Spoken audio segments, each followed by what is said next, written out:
Okay, an official hello, everyone, and welcome to today's Safety and Health Magazine webcast, Mastering the 5 Core Capacities for Safety Excellence, sponsored by Avetta. My name is Kevin Drewley. I'm an associate editor with Safety and Health Magazine and will be moderating today's session. Thanks for joining us. In a few minutes, we'll start a presentation, but first, let's review some preliminary items. The views of today's speakers and organizations are their own and may not necessarily reflect those of the National Safety Council or Safety and Health Magazine. Any mention of a commercial enterprise, product, or publication does not necessarily mean the council or magazine endorses those items. At the end of today's webcast, we'll conduct a question and answer session.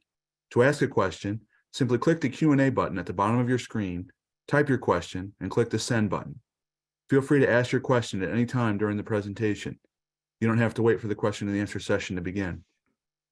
We'll try to answer as many questions as possible, but because of the large number of participants today, we might not get to every question. Any unanswered questions will be forwarded along to today's speakers. At the end of the webcast, you'll be asked to complete a brief evaluation survey. I will let you know more about that after the presentation. This webcast will be archived, so you can access it after today's live event.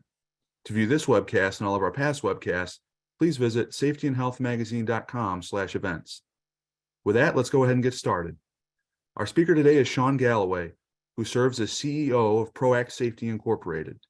Shawn is a trusted advisor, professional speaker, and author of several best-selling books on safety strategy, culture, leadership, and employee engagement. He's received awards and recognition from numerous organizations, including the American Society of Safety Professionals and the National Safety Council. Again, we thank you all for tuning into this presentation today. Shawn, whenever you're ready, go ahead and take it away. Thank you very much. Happy to be here with you today. The argument I'm going to make in today's discussion is you cannot have safety excellence without business excellence, and you cannot have business excellence without safety excellence. They're hopelessly tied together. The models I'm going to be sharing with you today are found in, excited to say, my most recent book, which is published this week. We're really excited about that. It's available in all formats, so shameless plug, I'm sorry.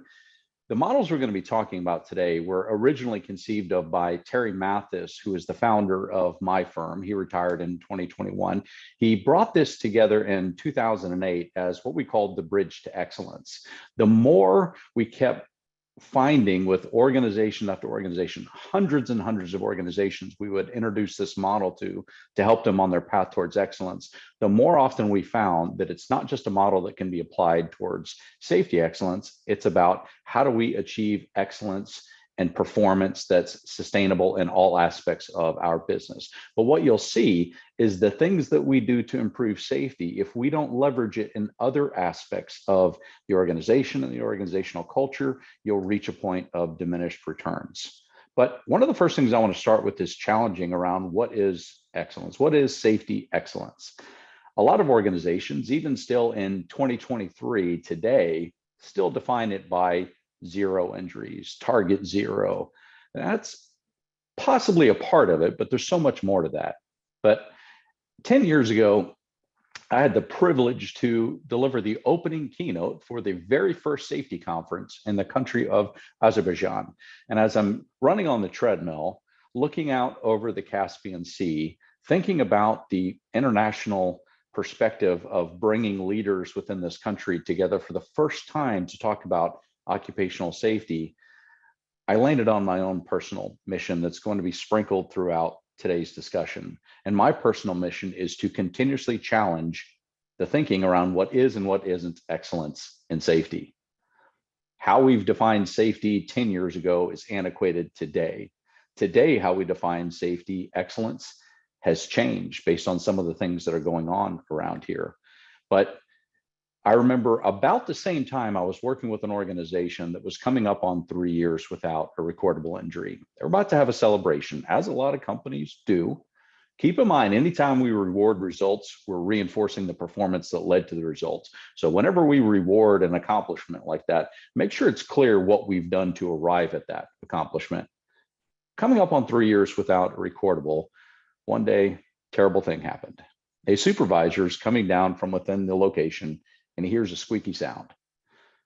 Based on the union contract, he's not supposed to put his hands on the tools. He's supposed to go get somebody else, delegate the work. Instead, he goes and grabs an oil can, opens an access door, bypassing lockout tagout. To lean in and hear where the sound is coming from, he placed his hand on a metal rod. And when that metal rod moved past some machinery, unfortunately, he lost the 4 fingers in his left hand. And this is when I was engaged by the organization. I've been involved in over a dozen fatality events, not just amputation like this. And most of the time it surprises the organization that they think that they're good. And that's also part of what we're going to be talking about today. But I remember sitting in the room, the president flew in, me and the other managers from the other locations, and he was doing a supervisor stand down. His leadership style is different than my preferred leadership style, but his style was to admonish everyone. So in the supervisor stand down, he brought all the supervisors in. The injured party was still in the hospital at that time, but he's admonishing them, saying things like, don't you know what you're supposed to do? Don't you know what you're not supposed to do? I later wrote a piece about this, and it's in the opening introduction of my book, Coach, A Safety Leadership Fable. I saw this individual, more experienced supervisor, stand up and say to the president of the company, when challenged, don't you know what you're supposed to do and not supposed to do? He challenged with, respectfully, sir, I don't think that has been made clear to us. And I watched the president look over at the row of the other managers and kind of gruff to them, is that true? And if you can see my video feed here, most of the managers responded like this, shrugging their shoulders as to say, I'm not sure. And it started a really interesting conversation within the organization that if we're all not on the same page on what our responsibilities are and how to arrive at a injury-free outcome, don't expect that everyone else is. But despite all the things that organizations have done, one of the other reasons I wrote this book over the last year and a half was some of the concerning themes that I'm seeing. I work across all major industries globally, and I'm seeing some themes that I want to see as I outline what some of these themes are, if you find yourself in any of these, because I find that safety performance is a symptom. It's either a symptom of we're doing the right things, we're getting lucky, or not doing the right things, but it's often a symptom. Think of if you have a headache, you take your preferred medication to try to stop that headache. And if it goes away, you don't think much about it. If the headache persists, that might be a symptom of something larger going on within the human organism. I find very often safety is but a symptom within the organization, that I rarely find organizations that are just excellent at safety, but poor in other areas, or organizations that are poor at safety, very low maturity, but great in other areas of the organization. So it's a symptom. But some of the things that I'm seeing demonstrated to me, the organizations that had the capacity to be great, the bridge that they built, because I want you to think of this model I'm going to introduce you to as your organization. Your organization is a bridge. You as a leader, as an individual contributor, are part of this bridge as well. So we want to be thinking about in this, what do we do to build the capacity for safety excellence, to build the capacity for sustainable performance? But some of the themes that I'm seeing out there, and see if they resonate with you, is that the workplace has changed. We're not going back to how things were pre-COVID. Things are different. And some of the things that are different tell me we need to go back, and if we have great performance, really start to investigate why we have great performance. And are we seeing any of these things manifest in our organization? Number one, workplace shortages and decreased expertise. I'm seeing the tenure level decrease, the industrial skills decrease of several people coming into the organization. So in some companies where the knowledge level was deep and wide across the organization, it's a little bit more shallow now and spread thin across the organization. According to Gallup, engagement scores are decreasing. So we have a more disengaged workforce, according to Gallup. The new people, the training isn't as effective as it once was. And in a lot of organizations, I'm finding new people training new people. So it's essentially creating a tribe of not really knowing of what safe is and what risk is. And in those organizations, based on what I mentioned earlier, target zero injuries, they've defined success as the absence of injuries. So these new people are part of creating and changing the culture that thinks as long as you don't get hurt, it must be safe. So The ability to recognize what's safe and what's at risk is being reduced in a lot of organizations. Supply chain disruptions. I've found many organizations, they're having to work without necessary or critical parts or elements, chemicals that they might need. So in some areas, it's leading to out of scope work or out of process work taking place. With these four things I've talked about, what I found is many observations in many different industries of work occurring incongruent to the standard. So this normalization of deviance is becoming more often observed across multiple industries and locations and companies within this industries. And what that means is not performing the work according to the standard and how it's supposed to be planned is becoming the norm in several areas. The oversight has been decreasing, the time on the floor, the time on the field, and even leadership tenure decreasing. In several organizations, I'm seeing the supervisor, some in management, moved around or brought in without the technical understanding of how that work is being performed. And then some more concerning things within America, at least, that there's been a heightened amount of anxiety. It's really tragic to hear that the suicide rate has been increasing over the last 10 years. But with that, a growing concern about mental health and the need for creating psychological safety. But also with these things, a lot of leaders have told me, again, across a lot of different places, that they're concerned about their term triggering somebody, upsetting somebody. So I'm hearing more instances of leaders not stopping work that they see dangerous, not approaching and having a conversation for fear of it being perceived as confrontation and the pushback they may receive. So without the skills and the confidence, people aren't stopping the work and aren't saying things that they see as concerning. And then finally, the last few, that the incident rate has been trending downward over the last 10 years, but unfortunately the fatality rate is trending upward. I've also seen few of organizations reducing their production needs, their yield that's required, or their productivity targets to match the situation, the new playing field that they're on right now with the decreased workforce and the decreased cultural capacity that I'll talk about today. And then finally, one of the things that I'm seeing in many organizations, which reinforces why we need to take a look at how we're approaching things, is very often when I look at corrective action plans, what an organization's doing, either if it's preventative action plans, but most often after an event or after an audit. And if I look at those corrective action plans, while there's often a layered approach to addressing hazards and risks in an organization, but if you start to measure those corrective action plans against the hierarchy of controls, elimination, substitution, engineering, notification, training, policies, procedures, and personal protective equipment, if you look at the hierarchy of controls compared to the corrective actions, very often I'm finding that a lot of it is putting more paperwork and PPE on people. And when we're relying on a lot of administrative controls and PPE with a less experienced workforce, with new people training new people, we're creating an opportunity for error-likely situations. In medicine, there's a mantra that's used in a lot of different aspects of medicine: early detection, early response. If we can detect things early, we can respond. If we are not finding them until after something's happened, then we react. Think about if your body responds to a transplant, a procedure, an intervention, that's good. If it reacts, that's not a good situation to be in. So can we detect some of these things? Can we identify where we're at? Not just look at our performance and say we're good.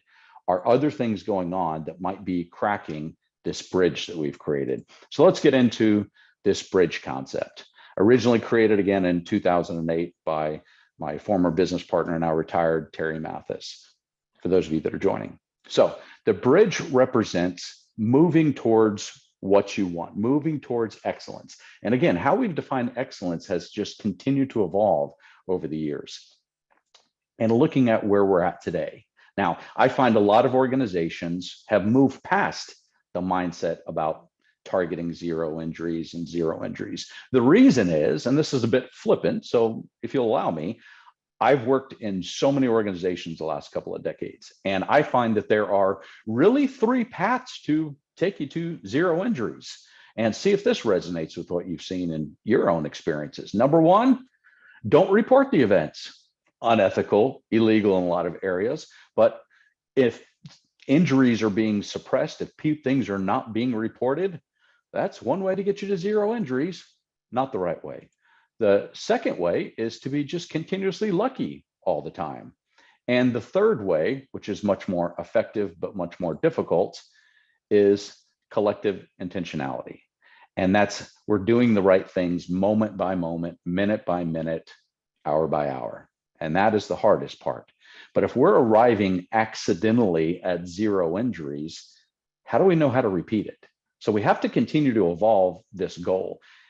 When we're looking at excellence in safety, it's not just the ability to achieve and repeat great results. That's one of it. Of course, we want no injuries. Don't get me wrong. We want no injuries to occur, but that is only one part of how excellence needs to be defined in an organization.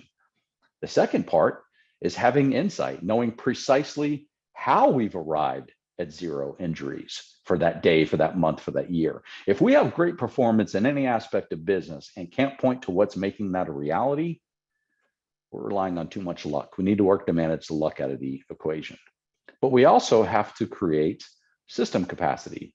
We have to have confidence in our systems that we've put the right preventative measures in place, but we also have to realize you can't prevent everything from occurring. You can't. You also can't prevent all mistakes from being made. Mistakes are normal in complex environments. People will make mistakes. Every one of us in this discussion today will make several mistakes today. Most of them will be very minor and nothing bad happens. But we have to have recovery systems in place that if a mistake is made, somebody unintentionally does something, then we can help recover as well. So do we have confidence in our safety systems that we put in place? And then finally, all progress begins by thinking differently. Have we created a mindset that's shared throughout the organization that regardless of how well we're doing, we can always be better? Some of my clients have discontinued using the term best practice in lieu of the term better practice. What their fear is, it's just terminology, but language shapes our culture. Their fear is if we adopt a best practice, we might stop looking for a better way. And there's always going to be a better way to do things. So several clients I work with internally benchmark against themselves. They internally go out and try to identify good but not so common ways to do things, better practices. Others do what we refer to as maintaining a someday file. They keep a file of the things they don't know how to address. They don't either have the capital or they don't have the know-how. And periodically, they'll dust off that someday file and look at it. And maybe there's been some advancements. There's new people with new thinking that have joined the organization. And sometimes we can take some of those things off the someday file, but they never accept good as good enough. But they also realize, like Voltaire said, don't let perfect be the enemy of good. We're not striving for perfection here. We're striving for excellence, which means we continuously investigate why things are going right. We celebrate those successes, but we work to understand why we have those successes. We're constantly referring back to our systems. Do we have the right things in place? That top 10 that I listed, your systems may need to change in order to adapt to a new plant, a new environment, a new workforce that you have today. I think it was Drucker that said your organizational systems are perfectly designed to give you the results you're currently receiving. And this is why those systems, safety is just a symptom of that. So when I look at this, when I'm looking at organizations, I've looked at more strategy than anyone when it comes to safety. And I find there's 10 areas you need to look at. If we're going to bridge this gap, if we're going to get to where we're trying to go, we need to make sure that we have excellence in these categories. And it's extremely difficult to be great and put the right amount of time and energy in each one of these at the same time. This is why organizations need a long-term strategy, not just action plans for a year. But from a compliance standpoint, even compliance is often changing, whether it's federal, state. The clients that you work with may change some things that they want you to comply with. But where are you with compliance? And as I walk you through this model here, maybe take this if you'd like, and I have an article on it and I can share any of these concepts here. Take it within your organization, have a discussion. Of these 10 items, what do you feel are our top 3 that we need to be great at over the next year? Where do we need to focus energy that's going to be game changing and get us further towards our definition of what excellence is? How are we on capital? How is money allocated? How are resources allocated? Do you have the right span of control invested in and span of influence? And that's allocation of safety resources to match the reality or the maturity that's needed. How is money freed up for the investment and continuous improvement? Culture, we'll spend a lot of time on culture here today, one particular model. So I'll come back to that. But culture is why we do what we do, not just what's common among a group. Academically, it's beliefs that govern behavior, but it's why we do what we do. Where are we on culture? Do we have a culture that's going to get us to where we're going? Or has our culture been reduced based on some of those things I've already identified? Complete person. This has to do with mental health. This has to do with psychological safety, but it also has to do with nutrition. Are we encouraging the right diet even for the people that we work with? A lot of studies show having the right diet leads to less cognitive fog for knowledge workers, but also leads to better productivity for workers that are using more of their hands. In Australia, I was in Australia last year, and I learned working with some organizations that in 2019, the Australian government, from what I can see, is the first one that now has requirements around psychological safety. There are things you have to put in place. Canada has a standard. One of my clients is implementing against that standard. England has a standard. And as of 2021, there's an ISO 45003 standard. So for those of us in America, my prediction is we're going to see more about that over the next 10 years coming from our own federal government. But are we considering the complete person? Captured insight. How are we looking at our data? Do we have holes in our data collection strategy? Do our data tell us this is where we need to focus? It's on Wednesdays in this area with 0 to 2 year employees performing this task. Improving safety is nebulous. It's way too big. It's a blur phrase. Improve safety. What aspects? Where? What do we need to focus on? With whom? What systems do we need to shore up? Confidence in our system capacity. This is what we've talked about already. The preventative and the recovery considerations. Contractor safety management, sponsored here by Avetta. Are we doing the right things to set the right expectations, bringing contractors in? Are we aligning cultures, not just programs, and making sure they have the right rate there? So much more than that. Do we have the right type of oversight? Are we learning from each other? And even the final, most important, but often forgotten post-job. How did this go? What did we learn from it? How are we managing contractor safety? Competency and EHS technical acumen. By that, do our safety professionals and those that are making operational decisions have the right technical knowledge they need to successfully produce that product or service? Do they have the right technical know-how? Also on top of that is the competency with leadership acumen. My coach book I mentioned, the reason I wrote that is I find the most important person to shape performance in any category of operations is the most undertrained, under-resourced, underutilized person in the organization, that frontline supervisor. But their behavior is a byproduct of the person to whom they report and all the way back up in the organization. Are we skilling our leaders up with the right competencies and confidence to be the leaders we need to get more out of people, to address that disengagement we discussed earlier? And then finally, workplace conditions, which is where we typically start from 1970, the Hodge Act, focusing on the workplace conditions. Where are we at with that? Now, 10 things to consider, all wildly important. What are your top 3 that if you focused on would help close this gap? But what I find, and the topic of today that I'm going to sprinkle throughout the rest of the conversation, is you have to have these 5 core capacities to truly sustain excellence, whether it's safety performance, quality, whatever it might be. We have to have the system capacity, which is what we've talked about.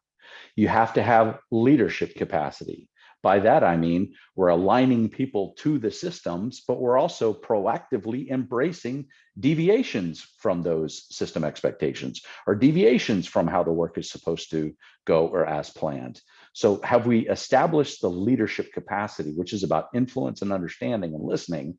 Do we have leadership capacity? Do we have engagement capacity? What are we doing to create a motivated environment?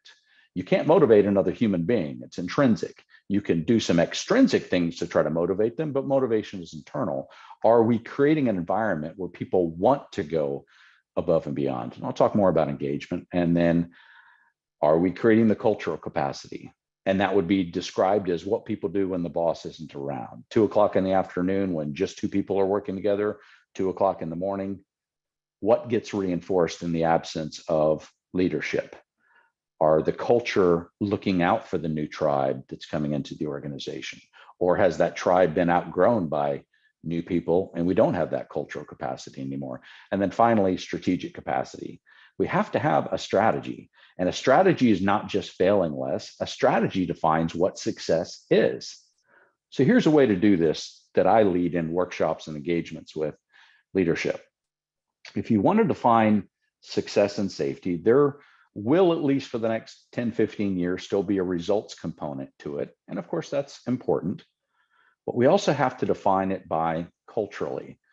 So I call this the Olympics analogy. I learned a couple of Olympics ago what was happening when social media became ubiquitous. The countries around the world had always been chasing the medal count. We tend to hear who medals in an event. Now with social media, you definitely hear who medals in an event before you watch that event. I remember the Summer Olympics two Summer Olympics ago. I'm from Houston, Texas. I was happy to cheer on Simone Biles from the United States Olympics gymnastic team. And I remember being at a Hilton in St. Louis, and Facebook got in a little trouble at the time for the United States community users, because if you opened up Facebook, they pushed across the platform in the US that the United States gymnastics team had captured the gold. I was upset. I wanted to watch it. I wanted to cheer on Simone Biles and team. But because, why I call it the Olympics analogy, because we tend to hear who medals in an event, later that day, if you watch that event, you tend to say to yourself, that's why they got the gold, or that's why they got the silver, because you could see the performance that led to the result. We all want the result. We want that gold medal, but how clearly have we defined what performance is going to get us there? So success can't be just in results term. It also has to be in performance and even behavioral term. I'm not talking about behavior-based safety, I'm talking about behavioral. And the reason for that is we humans, think about this in even your own personal life. Last time you had an argument with someone, we humans do a much better job aligning other humans to our results expectations than we do our behavioral expectations. And in psychology, we learn that all disappointment is based on a set level of expectations. So we're upset because our expectations weren't being met, but often we only clearly communicated the outcome we wanted, not what it takes to arrive at that outcome. That's why we need a strategy with a handful, no more than, strategic priorities that we're going to focus on over the next 3, 4, 5 years to execute on how we're going to close this gap. What are we going to focus on? But a strategy also has to tell us what we're not going to do. And your strategy, based on my opening comments, safety excellence and business excellence, your safety strategy has to be a part of the business strategy. If it's not, it will conflict. And if it's a dichotomous safety thing or production or business thing, which one do you think is going to win? The business. So business leaders need to be a part of the creation and own the execution of the safety strategy. If safety truly is to become a core value, not just a situational value, it has to be operationalized in line leadership. Safety can still be the figure person of it and can own some of the aspects of it, but I've looked at hundreds of strategic framework strategies, and my trigger is when I see more than 30% owned by safety or EHS group. That's when I start to get concerned that safety owns too much of it. But we also have to have different types of measurements. And most companies, leading indicators become measurements of activities. And the problem with that is we fall into the correlation causation trap. It sounds like this: we're doing these things, We had better results. Therefore, we had better results because we're doing these things. Maybe, maybe not.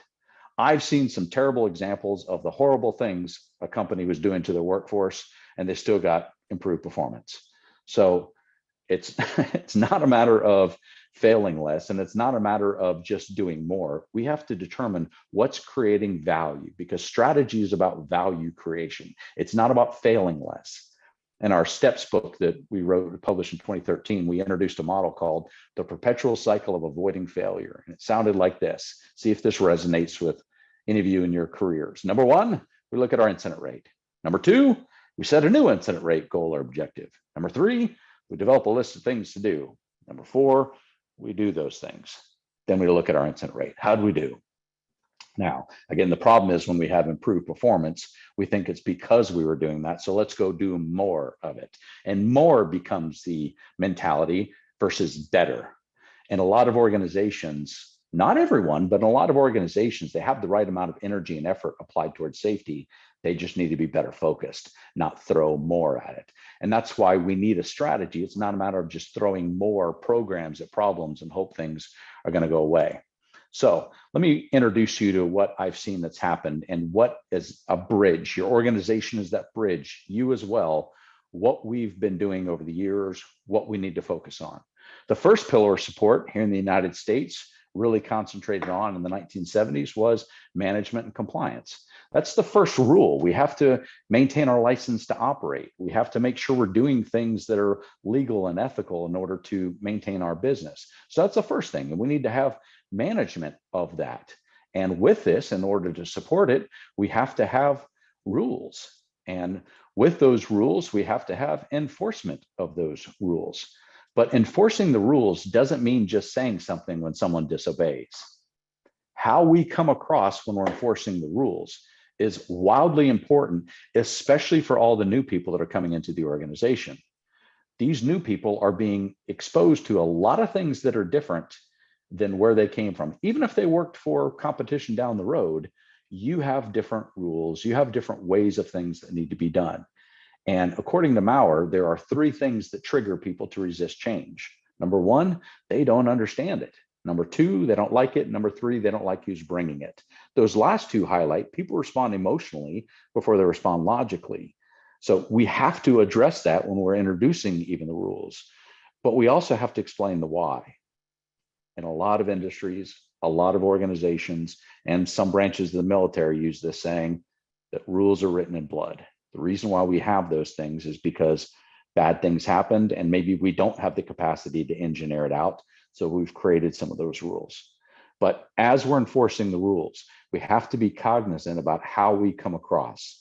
If we come across and enforcing the rules that we're out there to catch people heavy-handed and discipline, it may change behavior, but it may create more avoidance behavior. People get better at not getting caught, and that's not the goal.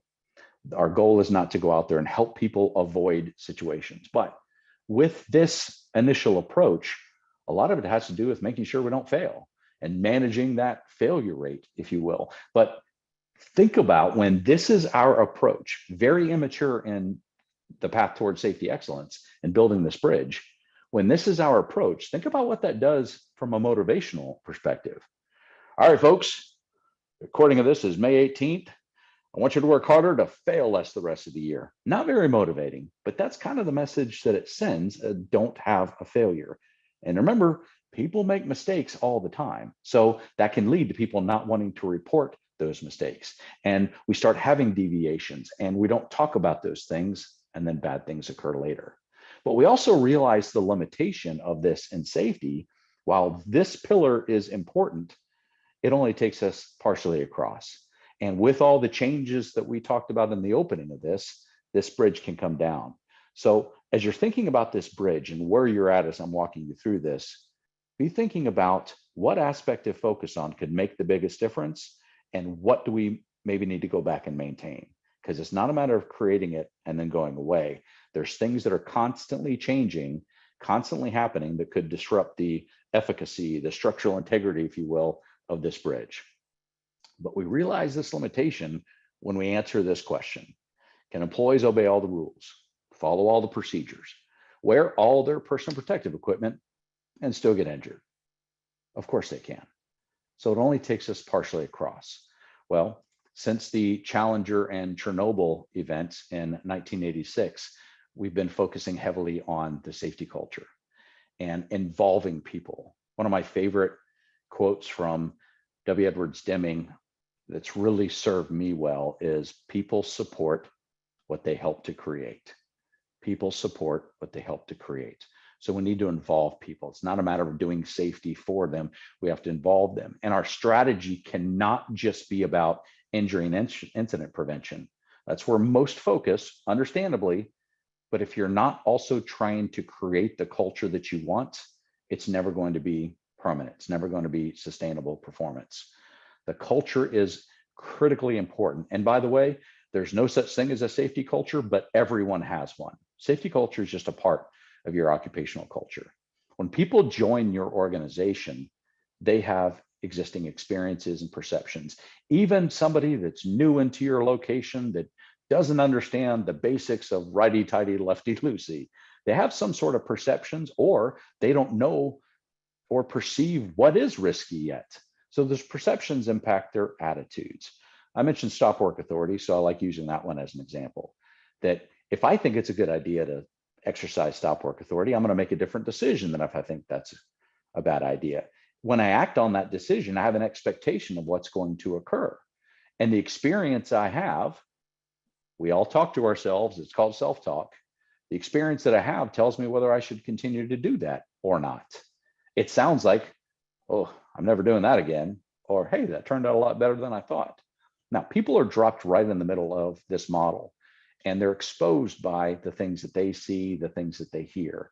And whoever has the loudest voice is shaping the storytelling within a crew, within a shift, or within an organization, especially if those people are influential. So we need to be intentional when we're creating the culture that we want. What do we want people to believe? What beliefs, if became common, would be game changing for the organization? And this goes back to defining success. Some organizations culturally will define it by the top 5 beliefs and the top 5 behaviors. One client of mine across all of their plants, part of how they defined success was several years ago, we started this, and it was called 5 by 5 by 25. We will be successful in the year 2025 when these 5 beliefs and these 5 behaviors become common. That was part of how they defined success. And then they had very carefully chosen initiatives year by year on what they're going to do to make sure we're giving people the right experiences and the right stories are being told. Because if we don't monitor to the best of our ability the experiences people have and the stories that are being told, we will be managed by the perceptions that are created. So culture is a byproduct, but we have to look at what's creating that byproduct.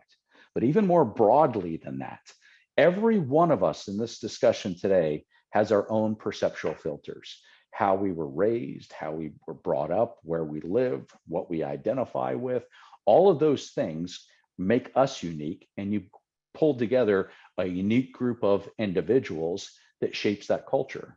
But while you have the occupational culture, every organization, whether they want to admit it or not, has multiple cultures within.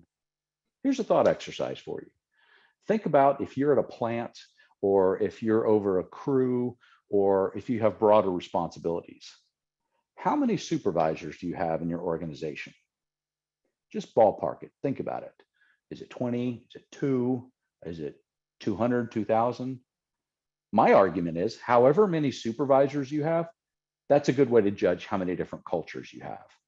Because you have cultures within cultures. Department, night shift is often a different culture than day shift.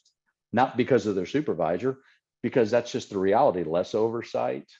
Certain types of people like to work night shifts, certain types of people don't, so they're disgruntled sometimes.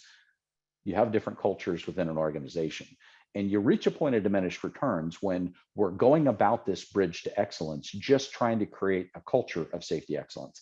Because if people have these desirable experiences with how they're interacting with regards to safety, but they don't have it in their larger day-to-day interactions with the people they report to and peers and others, you may improve the safety culture, but you're not going to improve the overall culture. So this needs to be a business culture, an occupational culture approach, not just a safety culture. So with the culture, you have to have some things to stabilize this as well. And that's focus. And then you have to have reinforcement of that focus.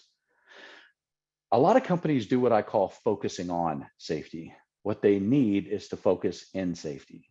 When we say things like think safety, target zero, all of that, safety is most important. Safety is a value, safe production, whatever term you want to use, that's focusing on the topic. Specificity is needed. What is the most important thing somebody needs to know to prevent the stuff that could kill them? What is the most important thing with the work they do that needs to prevent the low probability risks, the things that are taking place hundreds of times, but if the dice are rolled, it can turn out wrong one time. So you have serious injury fatality types of exposure, and you need to have a strategy to identify and address those, but you also have to have it on the low probability side. Everybody is focusing on something. No one's coming to work trying to get injured. They're trying to get the job done. What happens often is it's unintentional. They don't mean to do what they're doing. Sometimes they meant to be doing what they were doing and it turned out the wrong way. They're not meaning to try to get injured. So what are people focusing on and what's being reinforced in the absence of those that can do the enforcement? Have you developed good reinforcement mechanisms? And this is that cultural capacity I talked about earlier. Now, with this, we have to focus on leadership because this is about influencing performance, about encouraging people to go above and beyond, not just do the minimal necessary to get by. Have we created the leadership capacity in our organization? Are your leaders doing a lot more coaching for performance than just managing for compliance? We have an approach, a very successful engagement called leadership safety coaching that we spent a very participative day on helping leaders develop these skills and then develop some commitments and then some accountability mechanisms afterwards. But we have to have our leaders on the floor, in the field, observing and giving feedback and removing obstacles and barriers. That's what coaching is. First, you have to familiarize. You have to know your individuals, what makes them tick, what motivates them, what demotivates them. Even in the right setting, most importantly, who's important to them? What are their family members? Knowing these individuals is important. I'll give you an example. A power distribution organization, we were rolling out this leadership safety coaching to all of their people leaders, so hundreds and hundreds of people. I heard some phenomenal stories that still sit with me. And one story was an individual that was on a line crew. So he's in a bucket working on overhead high voltage lines. And he told me the story that 20 or so years ago, he was going through a pretty nasty divorce. It was pretty tumultuous. And his supervisor knew what he was going through and made the call to pull him out of that bucket for 3 weeks to not do that work. And he told me during that time, he used an expletive, but I'll be nice and say he was mad. But he also told me he now knows that that supervisor saved his life because he made a difficult call to not allow him to do that work that day because his mind wasn't in the right place. And we've talked about mental health, the unfortunate increase in suicide in America. You've got to know your people. Then you got to know, what do you want to focus them on? How do you want to help your people perform to the best of their abilities? That's what coaching is. I still see in some organizations, because I do a lot of assessments and helping them develop their plans, I see in a lot of organizations that coaching is a term that's used for the first step in discipline. If that's how your company pursues that, I'm sorry, but you've got it wrong. Coaching is not a disciplinary tool. Coaching is about helping your people perform to the best of their ability every time, everywhere. So you have to coach for performance. You can't coach for results. You have to be clear about what's the performance we want. Then are we giving the right types of feedback, which is to encourage effective future performance? And then how do we facilitate? How do we make it easy by addressing the systems, the environment, the tool and the equipment? How do we make it easy for our people to be successful? Then we have to work on building trust. Trust is the glue that keeps a relationship together, that keeps teams of teams together, that keeps a culture together. And one of the formulas a friend of mine introduced me to on how you build trust in relationships is what's called CB over T, consistent behavior over time. That's how you establish trust. So our leaders, our supervisors, our employees behaving consistently over time to establish that trust. And then with that, you get the sense of teamwork. In my first corporate career after the military, somebody on one of my crews shared with me that teamwork means we're all in this together. We're not going to allow each other to fail. So are we creating a real sense of we're all in this together? We're watching out for each other, truly being that brothers and sisters keeper. But with all of this, we have to remember, yes, we want to put all the preventative systems in place that we can, but people make mistakes. Things happen. Do we have recovery systems? Do we have even AEDs accessible everywhere? I heard just the last couple of weeks, 2 examples of deaths that occurred to 2 individuals, both by bee stings. And neither one of those individuals, unfortunately, had an EpiPen with them when they were stung and did not make it to the hospital. An EpiPen even is a type of recovery system. But there's mechanical recovery systems, there's electronic, there's physical, but there's also training your individuals in what to do and how to respond if something goes wrong. And a lot of organizations, many of their events come from when there's an upset condition. And most of the training is on how to work that equipment when things are going well. They don't do enough training and drills on what to do when things don't go to plan. And sometimes that's an issue. And then finally, we want to create that sense of engagement. And engagement is 3.5 things. Number 1, buy-in.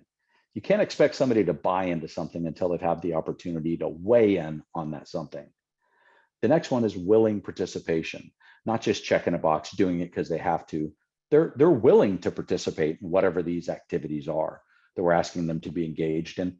Finally, it's ownership. And then the 0.5 is shared ownership, where we all have a shared ownership of what we're doing, why we're doing it, and how we're going to go about it.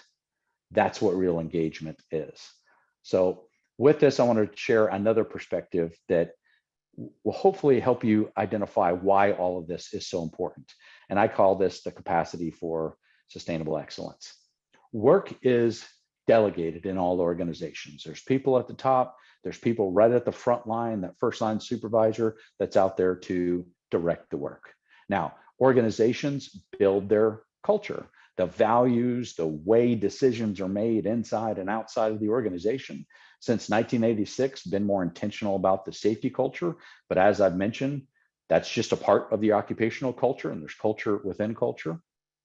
So what we've done is we put in the first preventative systems. We want to make sure we can stop bad things from occurring. Well, supervisors are out there and they develop how the work should go. And we have standards, we have work instructions. This is how the work should be performed.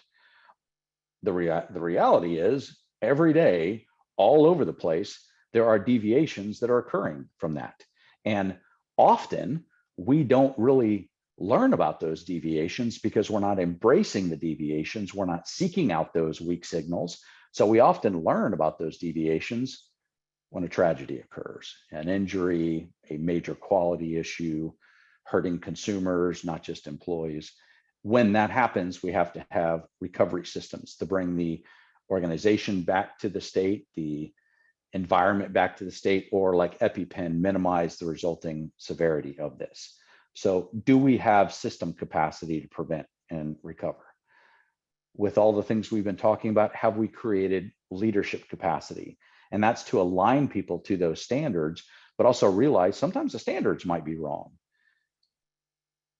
Are we having deviations, and are we intentionally, proactively seeking out those blue line conversations to we're creating an environment where it's safe to talk about things didn't go as planned, or you have a concern about how things are going and you don't have any data that supports it, but we still want to talk about this. The opposite of this is normalization of deviance, where it's normal to deviate from the standard, and that's what everybody is focusing on. So have we established leadership capacity? You have to have the system capacity where practical and possible, but if you don't have the leadership capacity, then anything goes in an organization. And you can't get that final piece until you have the leadership capacity piece. And that's the cultural capacity. That's how we're indoctrinating new people into the tribe. We're watching out for them. We're passing on the institutional knowledge. We're making sure the risks we never take are passed on to an organization. Last year, I'll give you an example of this. A plant of mine I've worked with for years. They're really good in safety. They do a lot of great stuff, and they've had a really strong tribe that looks out for each other. Not a lot of attrition, not a lot of turnover. And then COVID happened. And then all of a sudden, 30, 40% attrition, lots of changes in the organization. And the plant manager pulled me aside during one of my visits and said, Shawn, I couldn't believe it. I caught a new employee ducking underneath the line. Now, in this particular process, you can't guard the line because for different batches, they have to make movements and move things around. But as products coming across, everybody knows you never duck underneath that line. It's a risk we never take. Well, as the plant manager and I were talking through this, we found no one ever talked to that new employee about this risk we never take because they took it for granted. They didn't even need to talk about it anymore because it's cultural. We all know that. Unfortunately, that was taken for granted and it wasn't passed on to that individual. And she made a mistake, not realizing that's just not the way we do things around here. So we have to establish that cultural capacity. But to get us all the way across each one of these aspects within building your bridge is important. And they change in importance over time, which is why we have to maintain this bridge. We have to be looking out for some of these disruptors, things that are changing the playing field, and we may need to change how we're approaching this game. So it's not a matter of just building this bridge to sustainable performance. It's a matter of monitoring and making sure we're doing the right things. I hope this has been helpful. I'm thankful for Aveda for inviting me to give this talk and share some of the concepts within my new book that was just published this week. So I'm going to turn it back over to see if we have any time for questions and see if I might be able to provide any more resources. A lot of the things we've talked about, not just the book, you can find on our website, podcasts, articles, videos, a tremendous amount of content. But if you want to contact me directly for anything that I've talked to, and if there's something I can share, I'd be more than happy to do so. So back to you all. All right. Well, excellent, Shawn. Thank you and great job. We appreciate you sharing your insights and your expertise. Before we do start the Q&A, just want to let everyone know about the evaluation survey we're asking you to complete. The survey will open in a different screen after the webinar. We appreciate your input as it's very important to helping us improve our future webcasts. Again, if you'd like to ask Shawn a question, click the Q&A button at the bottom of your screen, type your question, and click the send button to submit. If we don't get to your question today, all unanswered questions will be forwarded along to Shawn. And with that, we'll get started with the Q&A. To start, Shawn, in your experience, how can the company's culture affect trying to cross the bridge? Well, it can affect it in a lot of different ways, and it can change. In the book, I gave an example of Ira new hire, and she's a person that joins the organization, and she's come from a place where safety was really important. And she comes and she's sitting at lunch and she hears an example about an employee that's no longer with the company named Steven. This is a fictitious example, named Steven, that did stop work one time and got in a little bit of trouble from the supervisor and now no longer works there. Now, whether that story is true or not, we all fall into the trap of confirmation bias. We think we have a belief about something and we're biased to look for evidence that proves that belief. So that seed's now been planted. Now, unfortunately, Ira sees a situation to where we've asked her, hey, if you see this, stop work. She does. The supervisor immediately runs over, turns the machine back on, and starts to probe why she shut that machine down, and got a little bit of a talking to. Now she has that experience. She now shares that with people at lunch, and now that story becomes viral in the organization. So your culture is changing all the time, and it changes with the day-to-day experiences. So I'd also like to share that my belief is safety is both global and local. When you have a strategy, when you have plans, we want to implement initiatives across the organization, that's global. But your culture stays the same or changes in the day-to-day interactions and experiences they have with others and the bosses in the organization. So your culture can be the most effective sustainability mechanism when we've been intentional about the culture that we want, and we're constantly monitoring, are people having the right experiences and the right stories being told when they act on the desired beliefs and behaviors. If we don't monitor that, then we can't, then again, we're going to be managed by those perceptions. And I have a couple of clients that they keep what they call a misperception list. And they're looking for those things that might become rumor mill. And then they proactively, well, I guess reactively, go out and try to address those misperceptions. So Ken, I hope I'm answering your, I'm sorry, it was another person. I hope I've answered that question. Your culture can be, can be a tool. It can really help you get there, or it can also be a tool to keep you where you're at today. And it's not the workers to blame for this. The workers are a part of the culture, but so is the CEO, so is the supervisor. All righty, thank you. This next question comes from Ken, and he asks, it says that I like this coaching for performance concept. And could you please give a quick example of how you'd help workers understand the coaching for performance versus results situations? Okay, well, again, another shameless plug.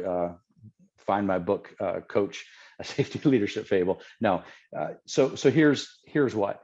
If you look at what does an injury-free outcome look like? What does a safe day look like? That's a result. Going home with our 10 fingers, 10 toes that we all came in. But what is the most important thing we need to focus on to make that a reality? Is it stop work authority? So if people are stopping work, what happens if they do it, and what happens if they don't? If you're going to shape performance in another person, you have to be able to answer 4 questions. What do you want that person to do? And that's where it has to be behaviorally defined.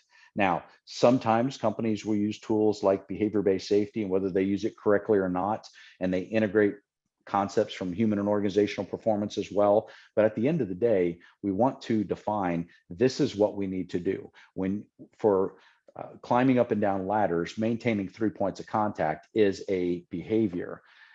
Safe ladder usage is a result. So can we define precisely what is that performance? Go watch sports. Look at how those performers perform.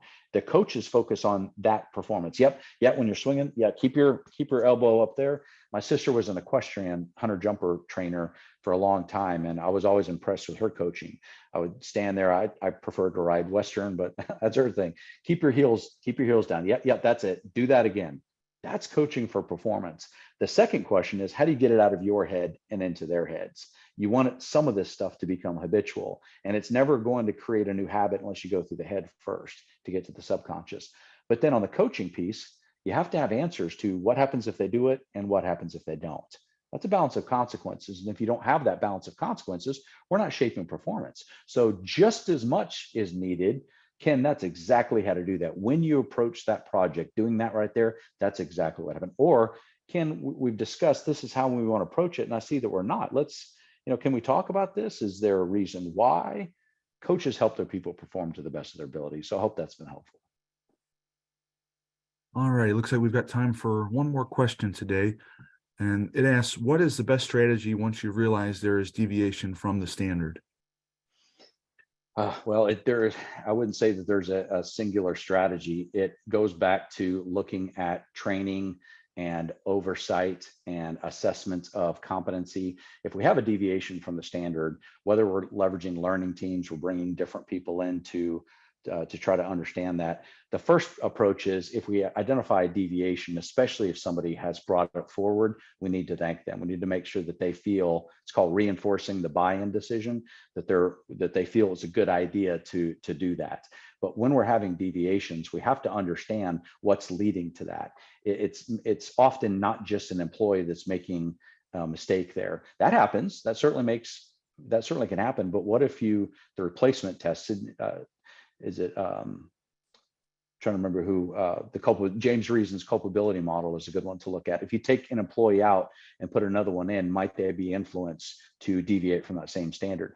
Maybe I was at a group last week, and most of what we would call work instructions were out of date or weren't easily available. If you haven't performed that task in a few months, you're kind of signed out. So there was no standard to even assess, to even measure your activity against. So the best strategy is to thank the person that's identifying it, because we want those signals to be strong, but also work to understand what's leading to those deviation. Is it a bad standard, poorly written, not trained upon? That gets into deeper issues, which is why my initial hesitation on what the strategy is, because sometimes the business is in a survival mode.